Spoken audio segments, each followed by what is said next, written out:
Hola mujeres, voy a esperar un poquito a que os conectéis.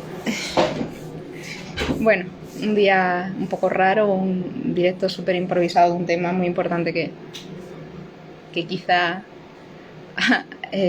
tendría que hacer un vídeo más en serio en algún momento porque es un tema muy complejo y sé que el vídeo es una cosa más fácil de divulgar que los textos que ya he escrito al respecto, pero es difícil de abarcarlo todo. Es difícil de abarcar todo lo que ya tengo escrito al respecto, todo lo que tengo en la cabeza al respecto, en un directo, en un vídeo. En general, bueno, creo que no me lo he ordenado mucho. He cogido algunos apuntes y vamos a ir un poco a como salga porque, bueno, es Día de Reyes y para una mujer con discapacidad la fiesta siempre, sobre todo una mujer más bien con enfermedades crónicas discapacitantes, suelen ser difíciles las fiestas y no es una excepción. Y este directo también es un poco, no solo por quitar las dudas que se están planteando, un poco la desinformación, porque esto es desinformación. No sé si me escucháis bien porque tengo puesto calefacción por aire. Si alguien me puede decir si me escucháis bien, os lo agradezco, que también el móvil es nuevo y no he podido ni quitar las notificaciones ni nada. Si me decís si me escucháis, os lo agradezco, porque como no me estáis diciendo nada, estoy pensando en que no. Vale, lo tengo en vibración, me lo voy a poner en silencio. Vale. Y espero que no me lleguen muchas notificaciones. Y eso, mi idea era un poco, bueno, vamos a hablar de el mito de la orientación sexual. No solamente voy a hablar de lo que tengo en los ensayos, pero os voy a referenciar a los ensayos. Vale, perfecto. Porque considero que no lo voy a poder abarcar todo y que los ensayos son bastante exhaustivos, aunque solamente haya tocado, digamos, las partes ontológicas de todo lo que se puede analizar aquí. El ensayo, mi intención es que tenga 5 partes, pero ahí llevan un año escritos y a cada una le da las capacidades para utilizarlas en ciertos tiempos y bueno, ya llegará. Bueno, voy a esperar a ver si se conectan algunas mujeres más, pero como tampoco es una cosa que haya avisado mucho, pues nada, simplemente meter el vídeo. Esto es a raíz de que se está hablando de orientaciones sexuales en ámbitos feministas, pero no se está hablando desde el feminismo y me parece que es bastante problemático, ¿no? Entonces, con respecto a todo esto, yo ayer vi uno de los vídeos que están circulando, pues ya había visto antes otros que hablan de lesbianismo político, se mezclan muchísimos conceptos y me parece bastante peligroso la desinformación, ¿no? Y bueno, voy a empezar ya con respecto a esos apuntes. Si me queréis hacer preguntas o cualquier cosa, ya os digo que mejor que las mandéis a los de las preguntas para cuando ya tenga un poco de... o no, poner, no sé si voy a poder estar leyéndolo. Mandarlo a lo de las preguntas y ya por última doy una explicación un poco general porque es que no se puede abarcar. O sea, yo lo he escrito para no tener que estar 1 hora, 2, 3 explicándoselo, discutiendo cada duda a las personas con las que lo iba hablando y bueno, a las mujeres sobre todo, pero aunque cuando lo escribí también lo hablaba con hombres gays, pero bueno, eso, os remito de nuevo al ensayo del mito de la orientación sexual. Tenéis el link a mi blog en mi bio y ahí lo podéis encontrar muy fácil, las 2 primeras partes que son las que están escritas. En la primera hablo, digamos, un poco de lo que os voy a hablar ahora, que es en qué consiste la idea de orientación sexual que manejamos y por qué es errónea desde un punto de vista además feminista, está más que analizada y vemos perfectamente cómo es un constructo patriarcal. Y en la segunda parte es la que yo recomiendo para las mujeres lesbianas, porque aunque no se consideren lesbianas feministas o el concepto de lesbiana política que ahora vamos a hablar, porque explica muy bien cómo se da esa vivencia de no estar tan afectada, que sí, por la institución de la heterosexualidad obligatoria, ¿no? Como la pregunta esa que siempre nos dicen es, pues si es un constructo, si es un condicionamiento, ¿cómo es que yo soy lesbiana.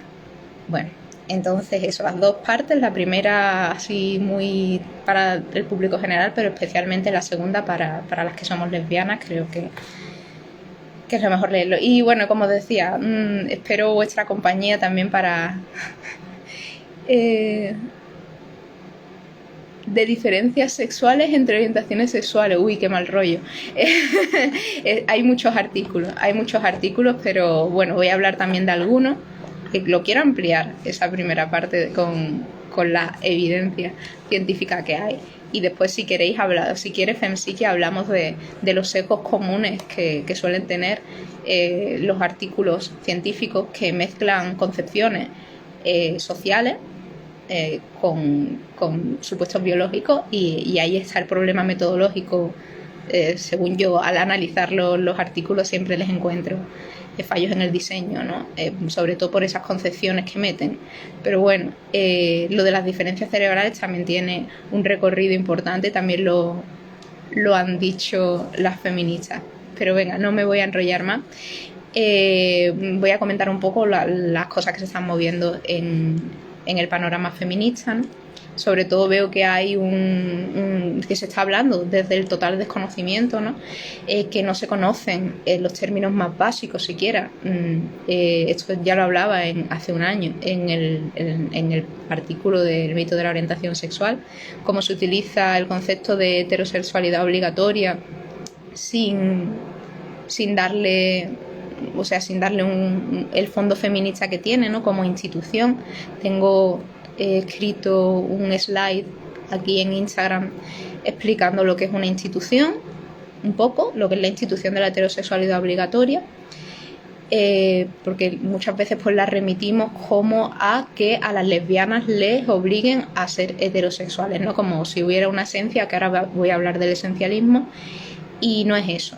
No, la heterosexualidad obligatoria no es algo que apliquen sobre las lesbianas. La heterosexualidad obligatoria es una institución que nos afecta a todas, que nos dice cómo nos tenemos que relacionar en todos los ámbitos, entre mujeres y hombres, también entre mujeres, porque nos censura unos tipos de relaciones, nos dice eso, cómo debemos relacionarnos entre nosotras, que es pues de un modo no sexual, entre otras cosas.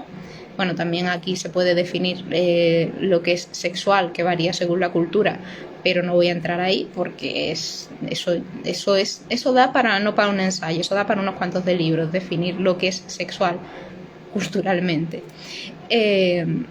Y es eso, es un sistema, es una... bueno, Wittig decía que era un régimen, pero yo considero que es una institución del régimen patriarcal. Yo me sitúo en el feminismo lésbico, y esa es una de las principales diferencias entre el feminismo lésbico y el lesbianismo radical, que son las primeras corrientes de feminismo sobre la existencia lésbica que se hicieron. Se hizo esa escisión, o más bien se desarrollaron esas teorías, y una pone como régimen la heterosexualidad y otra pone como régimen el patriarcado, y dentro del patriarcado la heterosexualidad es un sistema, es una institución de la opresión, ¿no? Entonces, la institución pues nos condiciona, como hemos dicho, se entrelaza con el género. Eso lo comentaba muchísimo Marilyn Frye, pero tampoco me voy a meter por ahí por dar un poco los términos generales, ¿no? Quiero decir, sí, otro término que se utiliza muy mal es el de lesbianismo político. El lesbianismo político no es una corriente feminista. El lesbianismo político se enmarca en ciertas teorías, vamos a decir tardías, de la segunda ola, que no, porque son de los finales de los 70, 80. Podemos decir que termina cuando empieza la tercera ola. Todo esto es una genealogía, digamos, situada más en América, porque bueno, es que lo siento, pero el feminismo radical pues se sitúa ahí, no se sitúa en la genealogía que hacemos desde España, porque quieren meter el feminismo ilustrado como primera ola del feminismo. Bueno, no me voy a meter ahí. El lesbianismo político entonces es una herramienta, una estrategia o una clasificación de esas mujeres que toman conciencia de esa institución que es la heterosexualidad obligatoria desde el feminismo, Y entonces desde ahí, tomando conciencia de cómo está condicionado su placer, cómo está condicionado su deseo, cómo está condicionada su vivencia relacional, deciden salirse de esa institución y colocarse activamente en la existencia lésbica.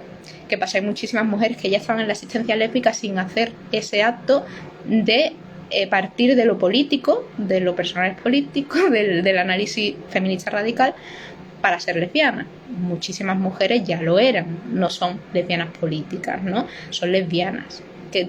Toda la existencia lésbica es política, en tanto que tiene un componente político claramente. Además, a todas las lesbianas se nos ha censurado, castigado y tratado diferente de manera política, porque tiene una significación política increíble la existencia lésbica, el hecho de ser lesbiana de cualquier manera y ser identificada como lesbiana, incluso sin tú estar situada en una existencia lésbica. Cuando a ti te sitúan como lesbiana ya tiene una implicación política, y eso también, esa posición puede ser de castigo cuando te categorizan desde ahí el patriarcado.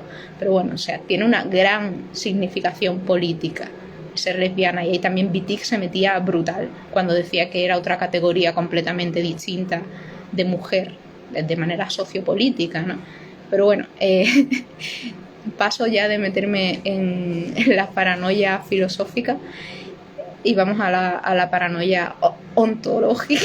Hombre, lo siento si estoy un poco dispersa, pero la verdad es que los directos son más interesantes cuando los haces con alguien y no soy yo dándos el tostón.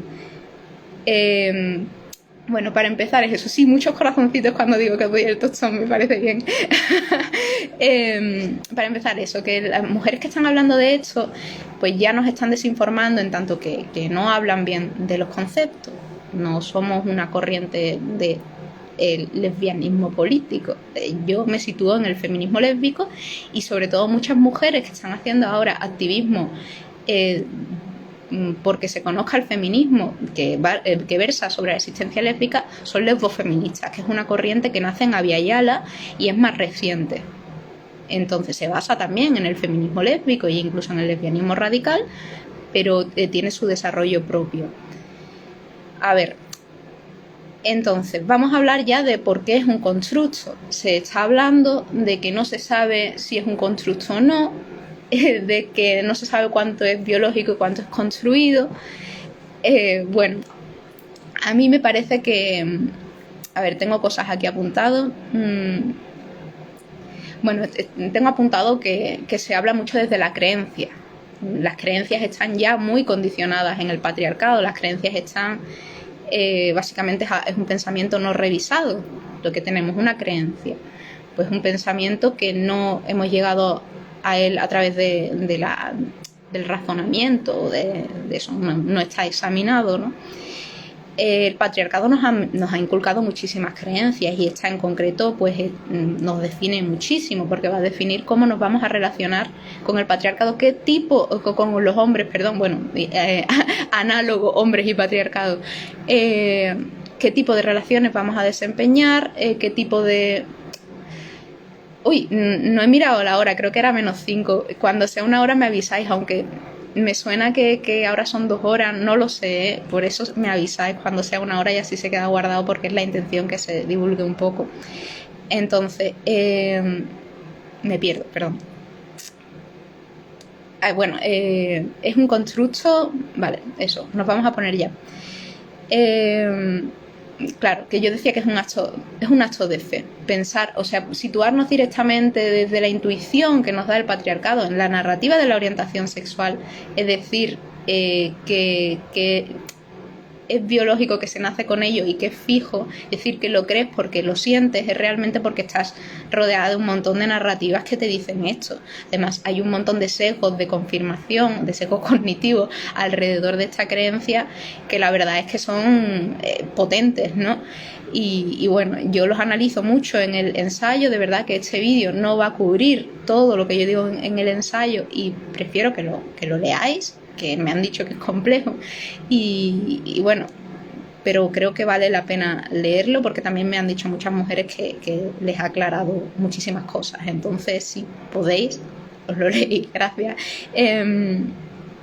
Bueno, esto de empezar por el acto de fe y hablar directamente, aunque se esté comentando de no sé hasta dónde es construido y hasta dónde no, lo dejo a un lado y digo, pero se es homosexual, y lo que tú de verdad es no te pueden cambiar. Siempre remiten digamos, a la terapia de conversión, que es lo último que yo voy a comentar. La terapia de conversión. Voy a comentar primero pues las evidencias de que es un constructo, ¿no? Hacer eso ya es asumir que es una esencia, que no es un constructo. Decir que se es ya es asumir que no es un constructo. Entonces no caben medias tintas. Cuando tú ya estás haciendo ese ejercicio, ya estás asumiendo que no es un constructo. Cuando decimos que, además esto es algo completamente, que esto sí remite a las teorías trans de la esencia femenina, el alma, es completamente análogo. No voy a decir queer, porque además se habla de que esto es queer parece ser que sin haber... Yo no he leído mucho de la teoría queer, pero me parece que he leído más que las mujeres que hablan de que hablar de que es un constructo es súper... sí, la teoría queer habla de constructo, pero se pasó de constructivista, ¿no? Pero cuando hablamos de que algo se es, esto sí que es súper trans, porque es como lo tengo condicionado, es mi esencia femenina, mi cerebro es distinto, todo esto son teorías transactivistas, todo esto son teorías del transfeminismo, ¿no? Que las utilizan así desde el esencialismo, del esencialismo de lo masculino femenino, pues también hay un esencialismo de lo homosexual, parece ser, de lo hetero y de lo gay, ¿no? Bueno, entonces, ¿qué es lo que significa cuando decimos que se es homosexual? Que es que en el fondo lo soy yo, porque lo he sentido siempre, porque bueno, todo eso son 100% actos de fe, como decía, hechos por el condicionamiento, porque bueno, tú te empiezas a revisar y tú una vez que detectas, me gusta, bueno, es que me estoy desordenando un montón, pero me gusta una mujer, y esto es que me había gustado siempre, las mujeres todas, hago una generalización, y siempre me habían gustado todas, y ahora empiezo a comerme la cabeza. ¿Y cuánto no hemos hecho? Que parece un ejercicio de estos de buscar la vida pasada, ¿no? El alma, no sé, analizar dónde es lo que me gustaban las mujeres y dónde no. Y aquí hay un sesgo de confirmación increíble, porque si tú te pones a examinarte así, puedes encontrar cualquier tipo con cualquier cosa tú vas a encontrar comportamientos que tú puedas decir, sí, esto era que me gustaba. Pero bueno, ¿qué es lo que implica decirse es homosexual? Implica hablar, cuando hablamos de orientación sexual, de que hay un deseo que se categoriza como sexual, que no voy a entrar en la construcción de lo sexual y lo no sexual, que es fijo e inmutable. Así es como utilizamos la categoría de orientación sexual ahora mismo. Ya no se habla tanto porque no se puede encontrar, de que sea congénito, de que tú nazcas con ellos, de que se den el nacimiento, y la han buscado, y todavía hay teorías de que sí, de que cuando estás en desarrollo fetal, la exposición a la testosterona, etcétera, etcétera. Pero bueno, quitando esa concepción de cuándo se llega a ser supuestamente homosexual o heterosexual, la concepción de la orientación sexual es que es algo que tenemos fijo e inmutable, o sea, que una vez que lo tenemos, siempre está con nosotros y nunca cambia. Esto es un esencialismo. Nosotros tenemos una esencia homosexual, que es lo que te condiciona a ti y no al revés. O sea, es una parte de ti sobre la que tú no puedes, sobre la que te desarrollas tú y tú no tienes control sobre ella, ¿no? Esto es un esencialismo. Entonces, esto es que tu deseo es así. Sin embargo, es así, fijo e inmutable, ¿no? Sin embargo, analizamos el deseo, y el deseo es una capacidad humana o una función humana, una emergencia de nuestra mente, de nuestro cuerpo, completamente móvil, modulable, y sabemos también que construido.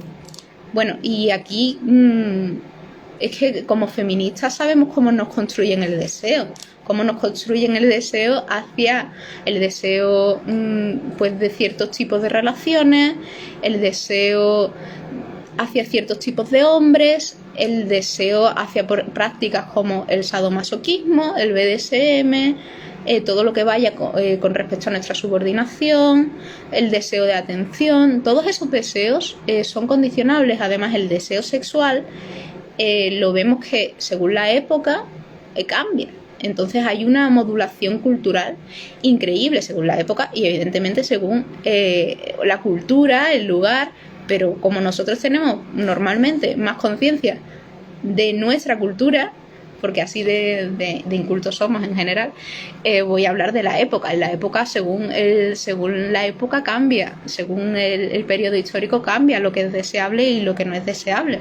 Entonces completamente modulable y socialmente tiene una ratificación de si te gusta, también le gusta, normalmente es porque gusta socialmente, ¿no? Entonces, sabemos que el deseo es mutable. El deseo, nosotras, por ejemplo, podemos tener deseo por una persona y que esto cambie. Que esto en un momento te atrae, te gusta y al momento siguiente no. También es muy importante, creo yo, ver a qué deseo le damos relevancia, recorrido y cómo la sociedad nos hace darle atención, recorrido, relevancia a un cierto tipo de deseo y a otro no. Porque tú puedes sentir deseo erótico por cosas completamente anodinas que no son personas, como por ejemplo a mí me han reportado de un cuadro y me mueve y no es algo que sin embargo sientes un deseo que sí, que el deseo cambia, se modula, pero por ejemplo decir que no sienten, o sea, hay personas que sienten deseo por los niños. Muchas veces, no, es que muchas veces está construido, yo diría que la inmensa mayoría, por la cultura del dominio, de la dominación y del poder, igual que los tíos no miran a las niñas de 12 años. Pero claro, ¿qué recorrido le van a dar? Si tú sientes ese deseo, está socialmente promovido, aceptado. ¿Le vas a hacer un caso a ciertos deseos? ¿Lo vas a seguir? ¿Lo vas a ratificar? ¿Socialmente te lo van a censurar? ¿Te lo van a promover? Pues a las mujeres nos van a promover cierto tipo de deseos y a los hombres también. Los hombres se promueven entre ellos un montón de deseos de dominación. Entonces, me enredo, perdón, pues no le estoy haciendo ningún caso a los apuntes que tengo. Entonces el deseo es mutable, movible. Lo sabemos. Entonces, ¿por qué decimos que la orientación sexual no? O sea, precisamente el deseo hacia la característica del sexo, en ese es en el que vemos que no. O sea, a mí si mi pareja envejece y todo eso, depende de cómo lo lleve, pues a lo mejor ya no le deseo.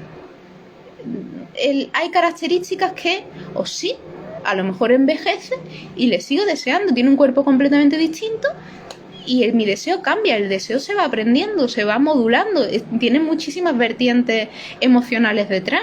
El deseo se construye de muchísimas maneras, se afianza de muchísimas maneras.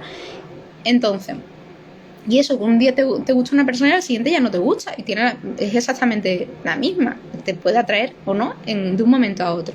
Entonces es justamente la característica del sexo la que decimos, oye, es que si en algún momento me atrajo una persona de un sexo, eso significa que es que en mí hay algo que hace que me atraigan las personas de ese sexo. No te va a pasar si una vez te atrae una persona, yo qué sé, que tiene policromía, creo que se llama, un ojo de cada color, ahora es que te atraían todas, es tu sexualidad y es que es lo que te atrae, te han atraído siempre, aunque antes no haya tenido ese estímulo, ¿no? O sea, a nivel ontológico, es que lo siento, pero si me pongo en plan filosofía a tope ahora, que es lo que hago en el ensayo, creo que me llevo hasta mañana porque hablándola te enrollas mucho más, como ya estáis viendo. Entonces, es la característica del sexo la que te condiciona, la que dices, es que esta característica sí. La edad, eso no. Las feministas creo yo que ninguna estamos de acuerdo con decir, oye, es que los pederastas, los pedófilos, es que no lo pueden evitar, pobrecitos. Es que esto es lo que damos. Si ratificamos la teoría de la orientación sexual, damos pie a decir, los pederastas no es un tema de poder, un tema de que de que nuestra cultura patriarcal condiciona a los hombres para sacar un gran placer no solamente de su orgasmo, sino de la dominación implícita, ¿no? En general de la dominación y de la violencia contra nosotras. Entonces, si ratificamos esta característica de que cualquier cosa que te atraiga es que no lo puedes evitar, que evidentemente el deseo es una cosa que se da y punto, pero como digo, tú lo puedes ratificar, seguir, darle atención y espacio en tu vida o no. Y quien no se ha sentido en cualquier momento, porque todas nos han condicionado, todas nos han bombardeado con mensajes horribles en la televisión, en los medios, quien no ha tenido un deseo, una excitación que ha dicho al momento, hey, quita, creo que todas, es que por favor, me pongo a leeros y me desconcentro. Entonces, con el sexo sí, si a ti alguna vez te ha atraído un hombre, eso es que siempre te han atraído los hombres, y se hace una generalización y es como, oye, entonces ya, porque una vez me atraiga uno, y además cualquier cosa ya la narrativa es tan grande de la pareja heterosexual, de la heterosexualidad, es la narrativa tan grande que cualquier cosa puede hacer que tú ya pienses que es que te atraen los hombres, ¿no? Como el romanticismo, el que tú esperes al príncipe que siempre te han prometido, todo eso es que te atraen los hombres. Hay 1000 significaciones que remiten a heterosexualidad. O sea, aunque sea que tú necesites acompañamiento, y evidentemente entre las mujeres no se lee el acompañamiento como amor, ni como relación de pareja, ni nada. O sea, ahora se va leyendo más, pero antes no. Entonces, cualquier cosa te va a remitir a ti a creerte heterosexual. Cualquier cosa con los hombres es así. Y a que tú pienses que es que tienes un deseo hacia ellos, que lo tienes desde siempre y que no lo puedes cambiar, porque es tu orientación, tu esencia de que sí, de que te gustan los hombres, ¿no?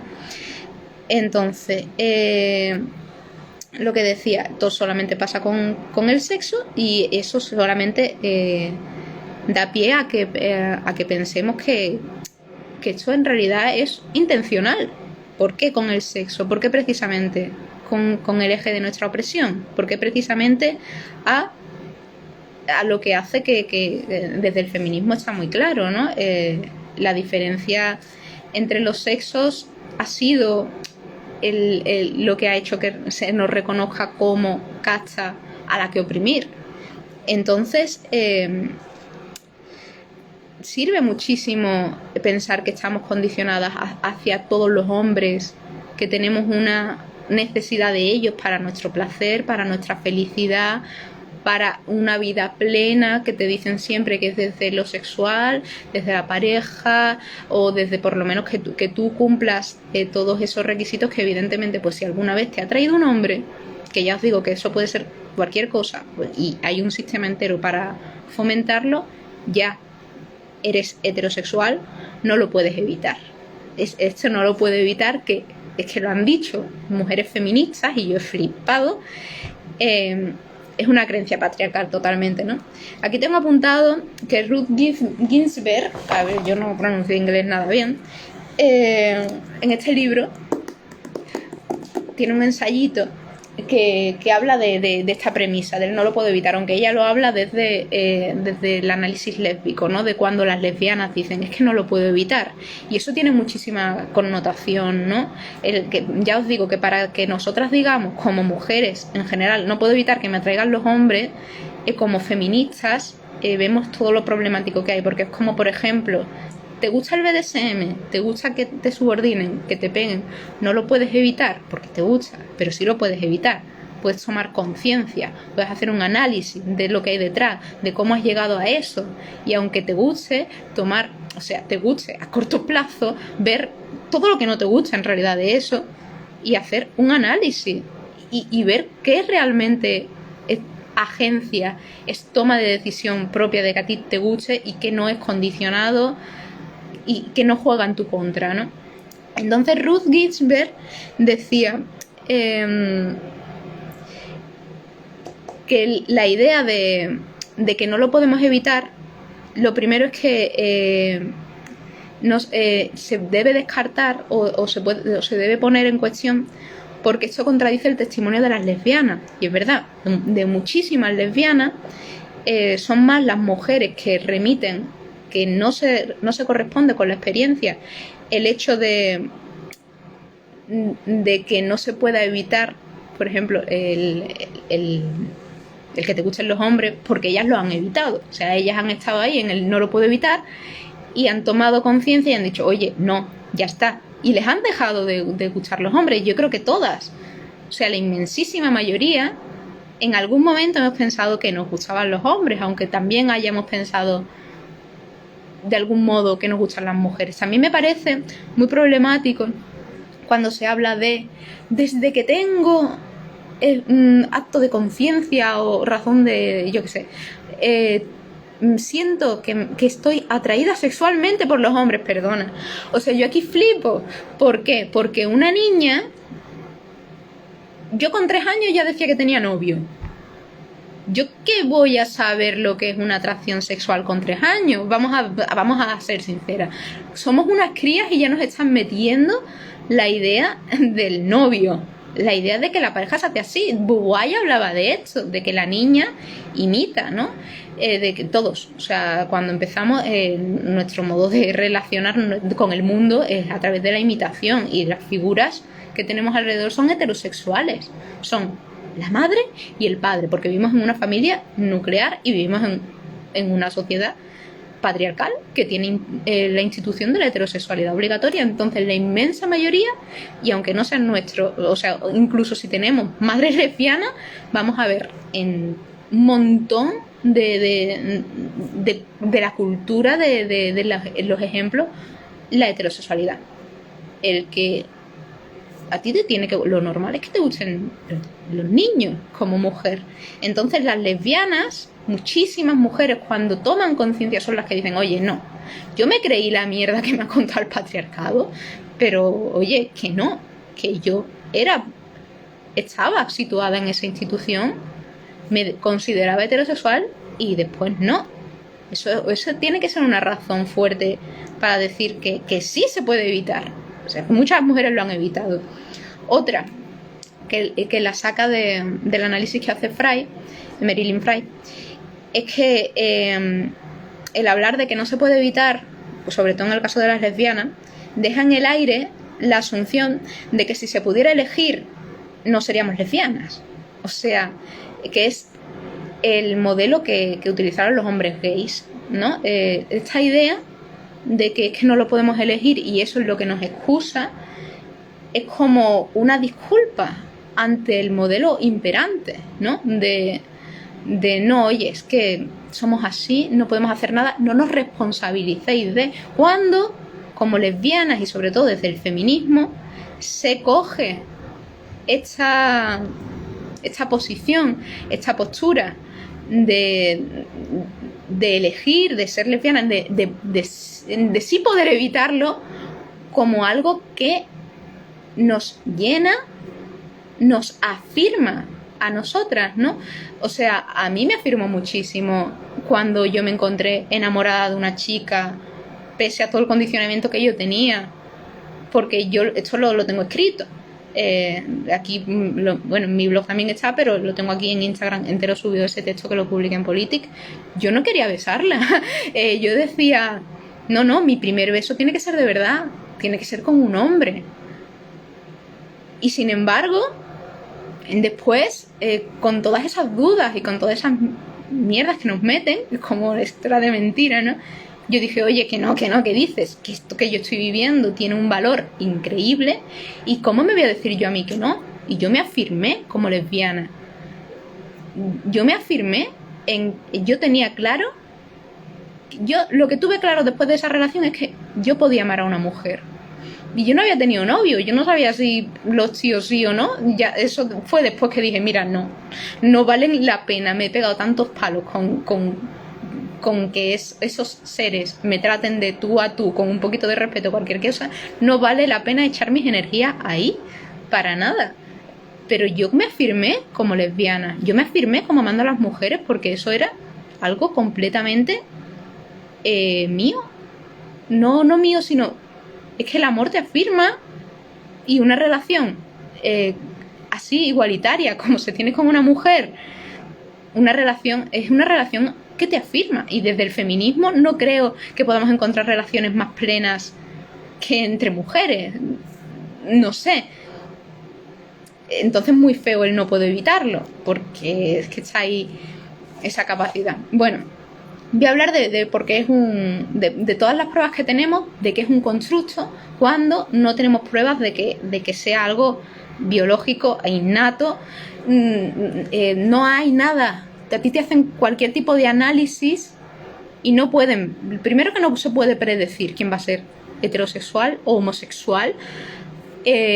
Y segundo, es que si hubiera algo donde ir a verlo, en plan, no sabemos cómo va a salir, pero una vez que sale, vale, lo miramos aquí, como en plan un perfil hormonal o yo qué sé, cualquier cosa que te miren, un escáner cerebral que diga, vale, te escanean y dices, este es heterosexual, este es homosexual. No existe nada de eso, no hay nada de eso. Entonces, ¿cómo sabemos que es un constructo? Pues las feministas lo han analizado muchísimo, las feministas radicales, ¿no? Es un constructo, lo vemos en la heterosexualidad obligatoria. O sea, Adrienne Rich, voy a beber. Adrienne Rich ya nos muestra cómo hay un montón de construcciones, o sea, es que no sé, este texto se ha comentado ya tanto, heterosexualidad obligatoria y existencia lesbiana. Bueno, yo digo lésbica, me parece que está mejor traducido porque no me gusta nada la palabra lesbiano. No me parece que se pueda poner esa palabra en masculino, entonces traduzco por lésbica. Y no sé, es que no, para qué os voy a comentar, os puedo comentar más, como comentaba al principio, porque he pegado unos cuantos de salto, sobre en qué consiste la institución de la heterosexualidad obligatoria. Por ejemplo, pues nos ponen a las mujeres el óvulo lesbiano. No me hagas reírme, que me pierdo. A lo mejor ahora miro vuestras preguntas, porque la verdad es que me he descoordinado un poco. La heterosexualidad obligatoria, ese constructo, esa institución que nos hace a las mujeres pensar que la mujer, o sea, que la otra mujer no es un sujeto válido de amor hacia nosotras, que no puede tener una relación que nos dé lo que nos dice el patriarcado, que es una relación plena.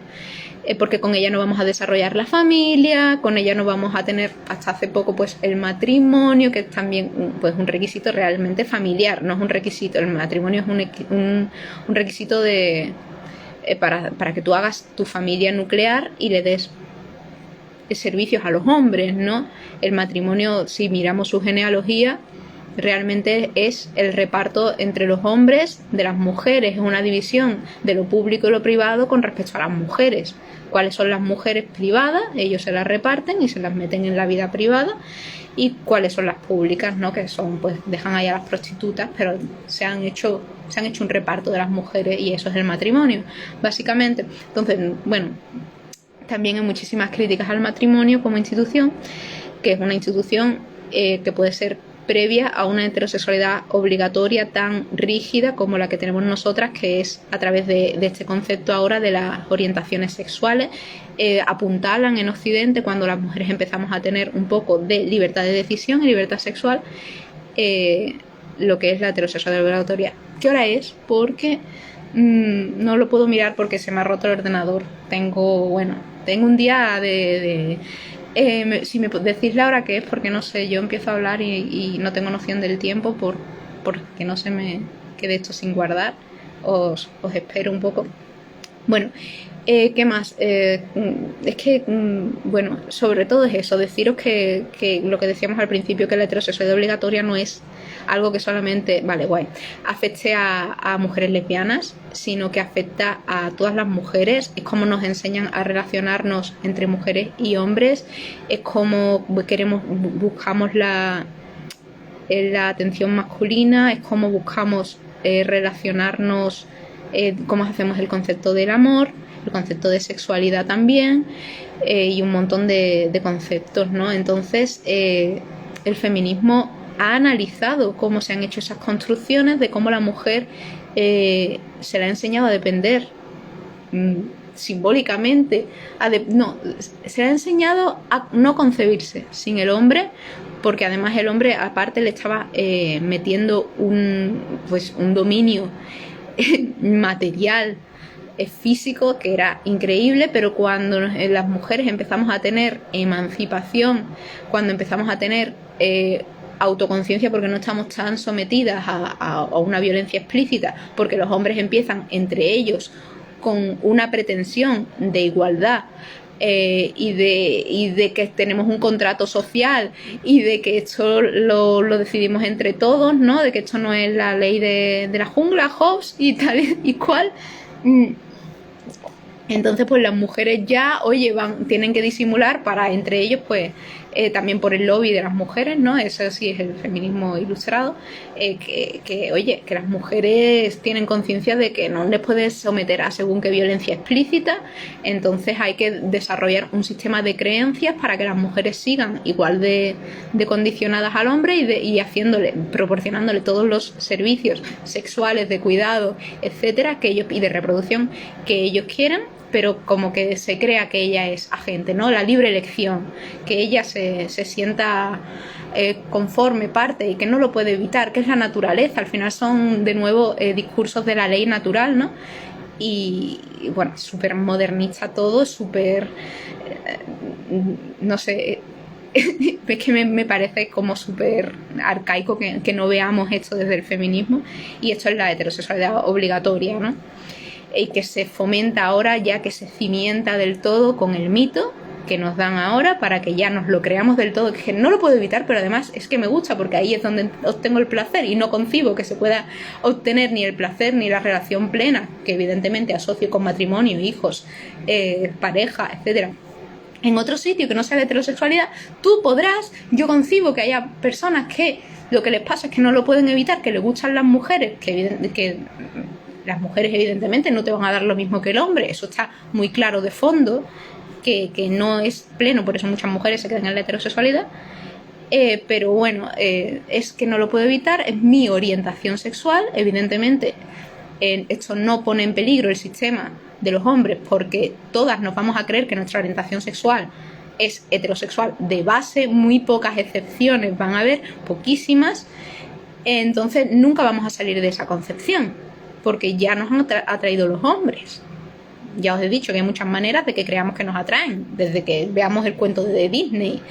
Entonces no vamos a salir de ahí. Eso es muy conveniente para el patriarcado, y vamos a creer que la lesbiana es una completa otredad, y que nosotras no podemos pasar de un estado de ya he sentido que me atraen los hombres, ya es que es inevitable, me atraen los hombres, no lo puedo evitar. Eso no es malo, es mi condición, mi naturaleza. ¿Para qué lo voy a evitar, no?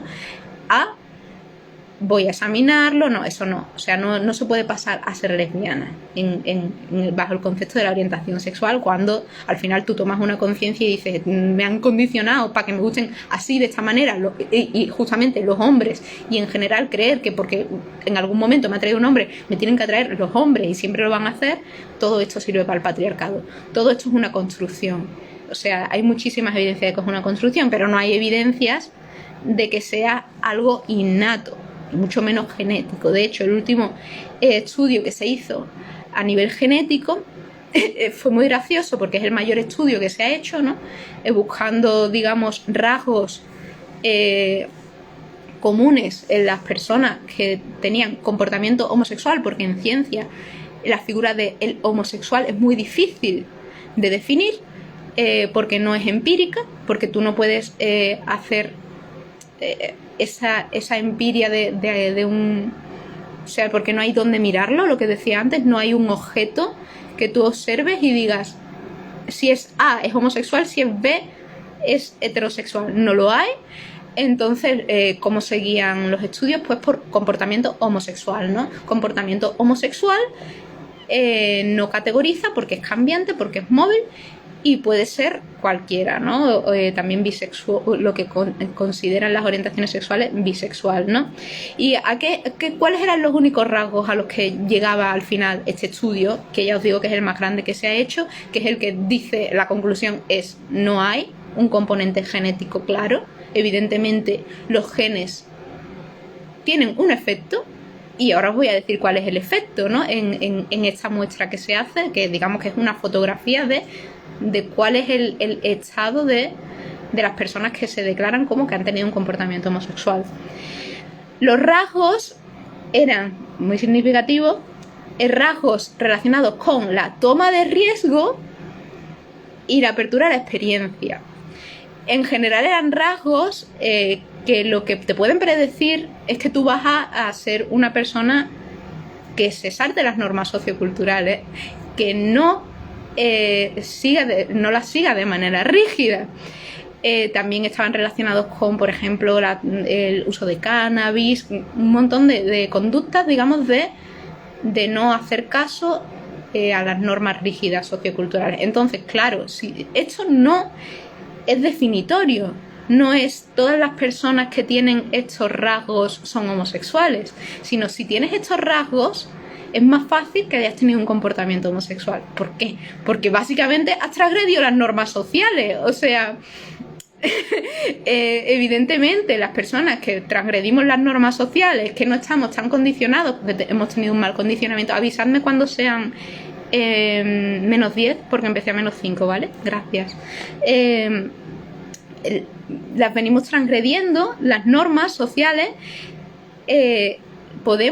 tenemos facilidad. Yo tuve muy poca dificultad para decirme lesbiana, no porque yo viera desde pequeña que me habían atraído, que os digo, ¿cómo distingues de pequeño la atracción? Que es una cosa, no tienes capacidades sexuales desarrolladas, no tienes conciencia de lo que es la sexualidad, que te la van dando después y la vas construyendo desde un imaginario, que cada vez los niños la construyen desde un imaginario más horrible, de la pornografía, del dominio, de la violencia, ¿no? Entonces, pero sí, si eres una persona abierta a la experiencia y una persona que toma riesgos, pues el riesgo social, no tienes tanto problema con categorizarte, con verte como lesbiana, como alguien que se sale de lo que te han dicho que tienes que hacer. Pero ahora una persona que tiene más problemas, pues lo puede tener. ¿Qué pasa? ¿Por qué, aunque no seas así, te sigues considerando homosexual una vez que pues tienes una experiencia o no? Pues mucha gente no lo va a hacer. La mayoría de las experiencias de las mujeres que después se dicen lesbianas y que se dijeron durante mucho tiempo heterosexual, es que tuvieron en algún momento, a lo mejor, algún momento de atracción y dijeron no vas a transgredir la norma, te coartas. Y es que es muy construido. Sin embargo, no es que siempre ha sido así. También te llega la conciencia y el momento y la experiencia cuando te llega, ¿no? No es, que me enrollo. ¿Qué os estaba diciendo? Es que perdón, porque cognitivamente me pongo regular. Os estaba explicando que no había... Vale, que estos son los resultados del estudio más grande. O sea, después ya, como os decía antes, te pones a mirar los estudios y hay un montón de sesgos. Me encantaría hablar con una amiga o dos y que son de medicina, a lo mejor con Fensilla, que está aquí, no lo sé, y ponernos a analizar los estudios, porque algunos son para echarse a temblar o a reír. O sea, de los que están basados el discurso de que existen las orientaciones sexuales. Por ejemplo, el de las cabras a mí me pirra, pero bueno, no me voy a meter ahí. Tengo una cita de Jeffries, que sale en el libro os enseño los libros de Labris, de ensayos sobre políticas sexuales, que dice, os leo: el deseo sexual, que en sí mismo podría considerarse un constructo político, se trata con el respeto de una profecía sibilina, incluso aunque sea solo fugaz, como si indicase la verdad real y la dirección de la vida de una persona. O sea, el deseo, y yo añado el deseo en concreto sobre el rasgo sexual, sobre una persona de un sexo o de otro, parece que nos va a marcar toda la vida toda la vida. Aunque, o sea, muchas veces aunque estemos en contra. ¿Y cuántas mujeres y cuántas personas no han tenido un conflicto por un sueño que han tenido con una persona del mismo sexo? Por un momento de atracción. ¿Por qué? Porque tenemos una carga simbólica de lo que implica en lo sexual el rasgo del sexo, que de hecho, fijaos que las relaciones de placer en el encuentro de la corporeidad las llamamos sexuales, de sexo. Y no, ya os digo, no porque estén condicionadas al ámbito reproductivo, porque no es el caso en las mujeres, porque nuestros órganos de placer no son órganos reproductivos, porque el clítoris no invoca a la reproducción. Y sin embargo es eso, ¿no? Es sexo y sexo. Entonces, la connotación que se le da a la característica de sexo es brutal a nivel sexualidad. Y vamos a seguir utilizando ese lenguaje porque es el que tenemos, como decía Adrienne Rich, ¿no? Entonces, como decía, dice, bueno, pues si hay tal condicionamiento, ¿cómo es que hay lesbianas, ¿no? ¿Cómo es que si te hace eso el sistema y nos está desde pequeñas bombardeando con la heterosexualidad obligatoria, ¿cómo es que hay lesbianas? Bueno, pues yo explico en la segunda parte del mito de la orientación sexual que es que las normas sociales no constituyen la totalidad de nuestra realidad, que nosotras tenemos una experiencia propia y a ti te pueden socializar más o menos igual que nos socializan en el género y muchas nos lo saltamos a la torera porque tenemos una mala socialización, porque tenemos esas características a lo mejor de apertura a la experiencia, de toma de riesgos, de transgresión social, de rebeldía, de no seguir las normas, y porque se da. Tú te encuentras en la experiencia, como me encontré yo, de que hoy le gustó a mi mejor amiga, de repente, ¿qué está pasando? Y tú lo vives y te da lo que hace, muchas veces lo que hace que no funcionen las terapias de conversión. ¿Qué es lo que hace que no funcionen las terapias de conversión? Entre otras muchas cosas. Lo primero es que la terapia de conversión normalmente es en contra de tu voluntad, que ya es suficiente como para que tú te quedes, o sea, que sea violencia. La violencia normalmente genera un rechazo claro, ¿no? Es algo que se está haciendo contra ella. Lo segundo es que normalmente están, cuando se dan estas experiencias, las recompensas del placer, por un lado, que evidentemente podemos obtener placer sexual de otra manera, pero cuando lo reconocemos el placer sexual no hay problema. Laura, estadme atentas, por favor. O sea, nosotras somos capaces no siempre, o sea, siempre cuando reconocemos un placer sexual, yo creo que lo tomamos como algo positivo y bueno y que nos aporta, porque nos aporta dopaminérgicamente. Entonces, o sea, es una sensación de recompensa directa. Pero es que la sensación de recompensa más grande que hay, y nos podemos poner a lo mejor, vale, menos 19, son menos 10, pues lo paro, vale. Bueno, lo que decía, lo paro. La sensación de recompensa más grande, que a lo mejor os ponéis químicas y me decís oxitocina, creo que hay muchas más cosas, es la del amor. Entonces ahora paso al corto directo, enciendo otro y hablamos de esto, que es un poquito, no sé si me voy a poner muy cursi o qué, porque estoy ya cognitivamente que puff, y os cojo las preguntas. Voy a mirar la pregunta y cierro. La pregunta es ¿qué pasa cuando las mujeres desde pequeñas saben que son lesbianas? Vale, creo que ya hemos hablado de eso. Perfecto, vale, pues lo cierro y ahora abro otro. Gracias por estar, hasta ahora.